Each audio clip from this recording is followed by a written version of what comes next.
السلام عليكم. اللي عايز يا جماعة يكسب من التيك توك، في حاجات شريفة ممكن تكسب فيها من التيك توك. يعني سيبك من ان انتوا تخشوا تلعبوا مع بعض وناس تبعت لكم فلوس والكلام دوت. في مثلا ممكن تتفرج على الاعلانات. في ممكن تعلن عن طريق التيك توك بتاعك عن اعلانات لناس، مثلا حاجات تتباع وبتاخد نسبة من المكسب اللي فيها. في حاجات كويسة، بس في حاجات يا جماعة سيئة، وده أنا شايف إن كل الناس أو نسبة كبيرة من الناس دخلت فيها. أنا ما كنتش أعرف القصة، أنا كان بيتحكي لي.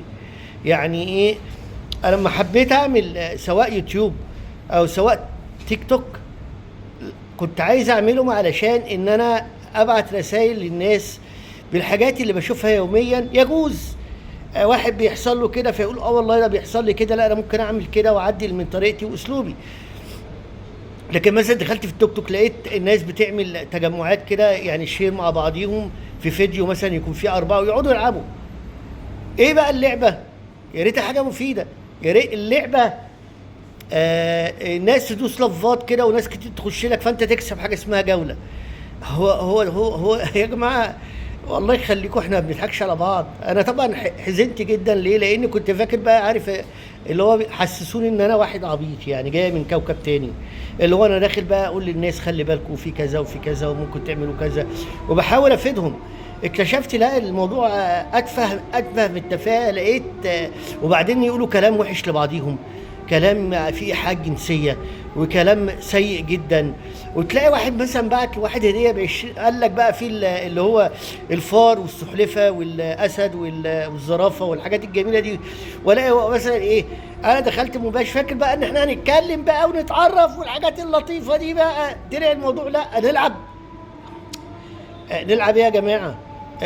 طب ولا مثلا الشباب الصغير يقعدوا يعملوا كده، يعني ابعت لنا فلوس، وانا اساسا بكح تراب. سيبكم من الشكل والله. تصدقوا تؤمنوا بالله، انا باخد من اكلي ومن مصروفي عشان اطلع حاجات احاول افيد الناس بيها والله. هتقولوا بقى عليا بقى ضايع بتاعي؟ لا، هو كل واحد ربنا انزله في الكون انزله لسبب. السبب الاولاني هي العباده. يا ابن ادم خلقت كل شيء من اجل، خلقتك انت من اجلي.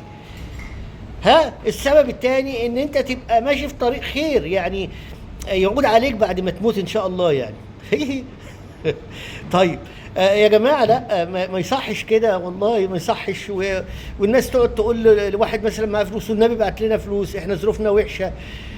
هو ده شيء جميل ان الناس يعني في ناس بتبعت وناس طيبه وناس كويسه، بس لا، شفت مشاكل، شفت ناس بتتحبس بسبب ان هم بيشتموا بعضيهم وكلام يعني ما يصحش، وزعيق وخناقات وحاجات يعني ما تطلعش والله. كل معظم اللي في التوك توك غلابه مش لاقيين، داخلين يا عيني عاملين زي امريكا زمان. عارف انت اللي هو حلم الغنى بقى والفلوس والحاجات الجميله، وان احنا هنتطور وان احنا هنعمل واللي احنا هنظبط.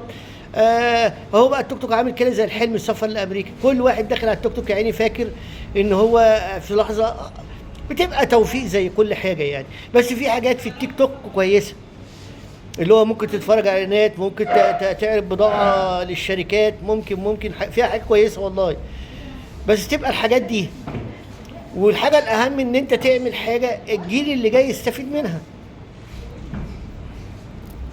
مع السلامه.